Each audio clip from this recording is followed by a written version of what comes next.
Greetings, my name is Kerry and welcome back to my channel.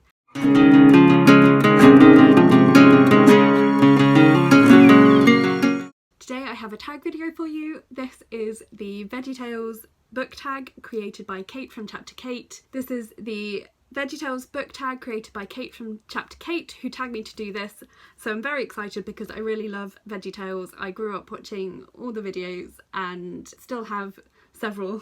Actually, for Christmas my dad bought me the compilation of all the silly songs on CD, which I really love. So I was very excited when Kate made this video, and I'm very excited to be filming my version of it for you. So without further ado, let's just get onto the questions. So all of the questions are based around the Silly Songs with Larry songs and other songs from the VeggieTales videos. Kate actually links into some of those in their original video, so I'm going to link that video down in the description so you can go and check that out. Right, so question number 1 is the Water Buffalo song, a book that everyone loves but you haven't read yet. So this was very easy to think of. A book that everyone's been talking about is The Seven Husbands of Evelyn and Hugo by Jenkins Reid. I was given this for Christmas on BookTube Secret Santa and I haven't got around to it yet, and I keep hearing people talk about it and I keep thinking I really must pick that up soon, and I keep not getting around to it. And oh look, the green matches Larry.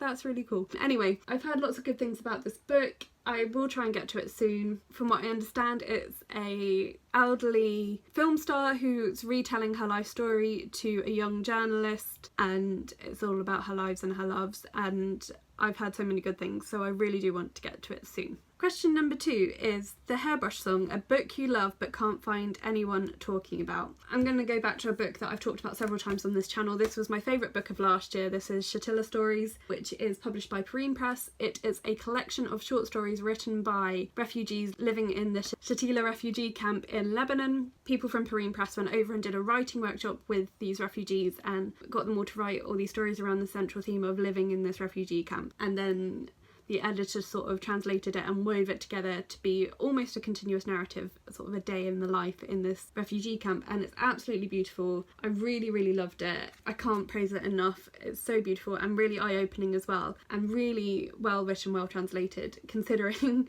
the environment that these people are living in. So really cannot highly recommend this enough. Go check it out because it is brilliant. Question number 3 is His Cheeseburger. The Cheeseburger song, also known as His Cheeseburger, is one of my favourite VeggieTales songs ever. It's also one of my favourite songs ever. It's the gold standard by which I measure all other love songs because it's just a song of devotion and it's really beautiful and I love it. Anyway, the question 3, the question about the Cheeseburger song, is a book you are excited for but still haven't read.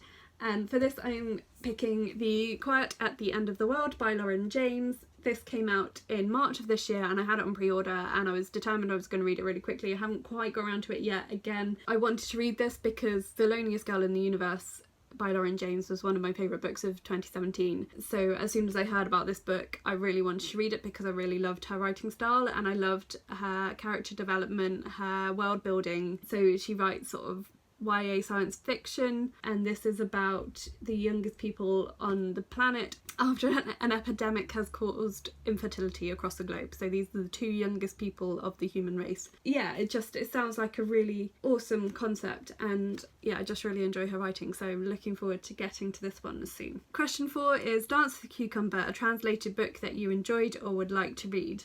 So this was another of my favourite books of last year. This is Celestial Bodies by Jokha Alharthi. This has actually recently won the International Man Booker Prize, so it is a very good book.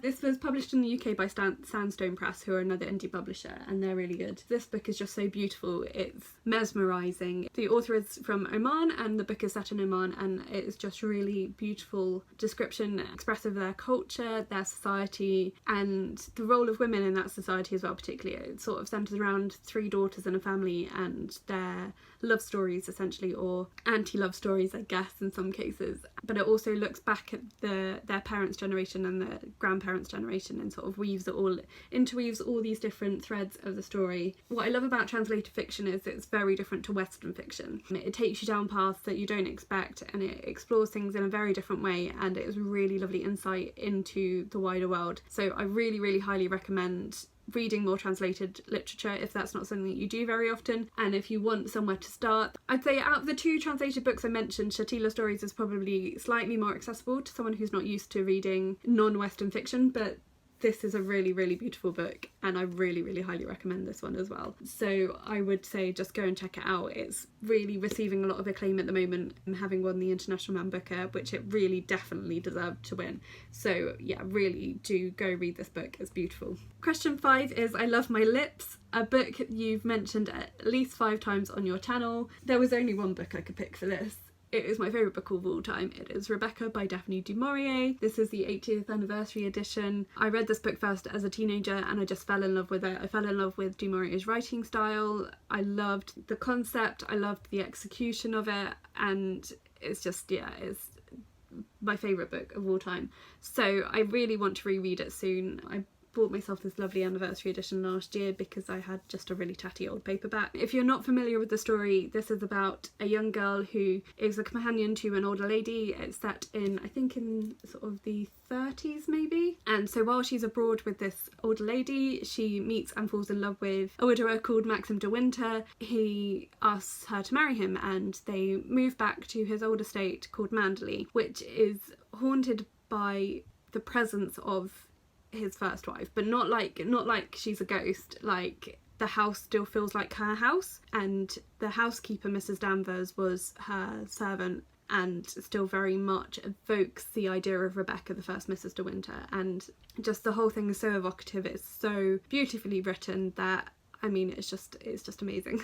Can't find enough words to say how much I love this book. So I really want to reread it. I'm also slightly scared to reread it in case it doesn't live up to my memory, but we're going to reread it soon. We are definitely going to reread it soon. Question 6 is The Pirates Who Don't Do Anything, a book that went differently than you expected. So for this I've picked The Magician's Lie by Greer and Macallister. This was a Ninja Book Club pick for the month of June this year. This is about a female magician called the Amazing Arden, and the story starts with her doing her performance, her act. It's set in early 20th century. That night her husband is murdered and she's caught by a young police officer who's trying to prove himself.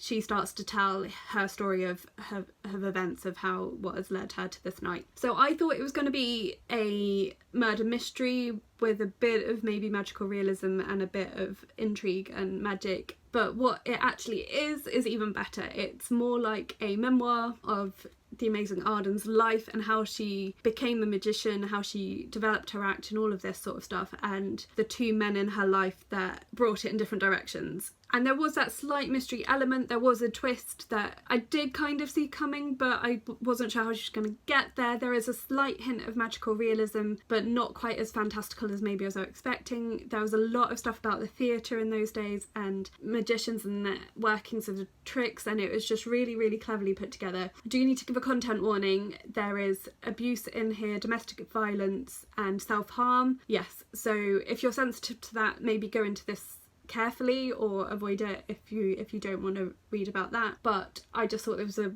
fantastic book, brilliant book, and everyone that read it for book club really, really enjoyed it as far as I'm aware, so really high praise for this one. But it's not a murder mystery quite. Question 7 is Barbara Manatee, a weird book that you adored. So for this one I'm picking a book that I borrowed from the library, so I don't have a copy myself. This is called The Strange and Beautiful Sorrows of Ava Lavender by Leslye Walton. I read this in May and I loved it. It is very much magical realism, sort of urban fantasy, somewhere along those lines. It is historical fiction but with a lot of fantasy elements brought in. So Ava Lavender's a girl born with wings like a bird, and there's all sorts of these weird things. So like, it covers her family story from her great-grandparents, and her grandmother is haunted by the ghosts of her siblings, and there's all sorts of weird and wonderful things that interact together to make the story. It's really difficult to explain. It's just because it's very complicated and beautiful and complex and magical, and it's a really, really good book. Again, there are content warnings for sexual abuse,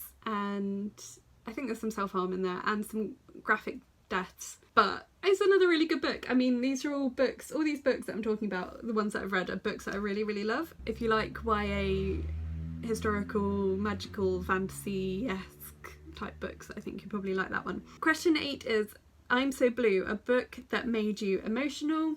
And for this one, I've gone for The Secrets of Shei by Alma Alexander. I read this for the first time a few years ago, reread it this year, and it was as good as I remembered it being. And I'd remembered the basic storyline, but I'd forgotten about a lot of the characters and how the characters grow and develop. There's sort of a core group of, I think it's about 8 main characters that are very close friends, and several of them do not make it to the end of the novel, to put it bluntly. It made me really emotional to read it, because I'd forgotten. There's one in particular that is a very sad situation that happens. It's a really lovely book. So this is, I keep forgetting to give sort of synopses for if you are not familiar with these books. So this is again historical fiction, but with quite a lot of magical elements. It's set in alternate version of China, kind of. It's sort of, I think, quite influenced by Chinese culture. It centres around this group of girls who choose to become sisters. So they have this thing called the Jinsei sisterhood, where you choose to adopt someone essentially as your sister, and that tie is stronger than family ties. It's about this group of girls who all end up becoming sisters to their empress, and how she tries to forge her way as quite a young woman who has been thrust into this position of power, and she's trying to make her own way. And then she has these various friends and sisters who are trying to help her and support her, but she's very driven, and sort of they all get pulled in very different directions. And it's really beautifully written and put together, and just really love this. And as I say, there's some quite emotional scenes in there when some of the characters don't survive. Again, with this book, there are a couple of sort of more violent deaths and hints of sexual abuse and domestic abuse, and that is part of what made it emotional as well. And then the final question is the Stuff Mart. What is your book buying weakness? So I mentioned this a few videos ago when I did the old books tag. My biggest weakness in books is definitely buying old books. I'm going to put in the picture, if I can find it, of my bookshelf of old books. If I come across them in used book sales or in charity shops or in secondhand bookstores, I mean, even if they're not in great condition, if they're in fairly reasonable condition and are fairly reasonably priced, I'm going to buy them. Like, particularly, I mean, even if I'm not familiar with the authors, or it's not a very famous book, if it's old, then I'm probably going to want it. So I'm just going to pick an example, one that I've read. So this is The Heir of Redclyffe by Charlotte Mary Yonge. She is a local author to where I live. She was a very prolific Victorian author. She's not very well known these days, and this was probably her best known book. This edition was published in 1881. I paid £5 for it in a used bookstore in London. It is in fairly reasonable condition, but then it's got things like, so that was a ribbon bookmark that has become detached and sort of stuck in place. Some of the pages are starting to come a little bit loose on the binding, you can see, and it's just a little bit past its best, but I think it's beautiful. And then you get ones like, let's go for this one. I haven't read this one yet. This is The Heart of Midlothian by Sir Walter Scott, and this one, I've got the receipt in there, cost me 50p in a charity shop. This edition was published, I think, around 1909. It's actually in fairly good condition, but for 50p I was like, I cannot resist that. So yeah, that's my biggest book weakness. Like, I've never read any Walter Scott, and I've got 3 of his books because I found them really cheap in secondhand bookstores. Yeah, that's my biggest book weakness. I mean, I'm weak to a lot of books. I'm generally a weak person when it comes to book, but if they're old and cheap, then I'm probably going to buy them. And then finally, question 10 is tag some friends. I have not worked out who I'm going to tag yet because I need to check. Kate tagged a ton of people on Twitter, so I need to just sort of check who she's tagged, but I will tag people on Twitter when I post this. Yeah, so I'll let you know if you're tagged. But if you love VeggieTales and you have not been tagged already, like, please do this video and say that I tagged you, because just share the love, because VeggieTales is amazing and it's so exciting to have done a tag about them. So thank you, Kate, again for tagging me. Thank you everyone for watching. Please comment down below, let me know if you've read any of these books and what you thought of them. Also let me know what your favourite VeggieTales episode is and favourite VeggieTales song. So my favourite VeggieTales song I mentioned is the Cheeseburger song.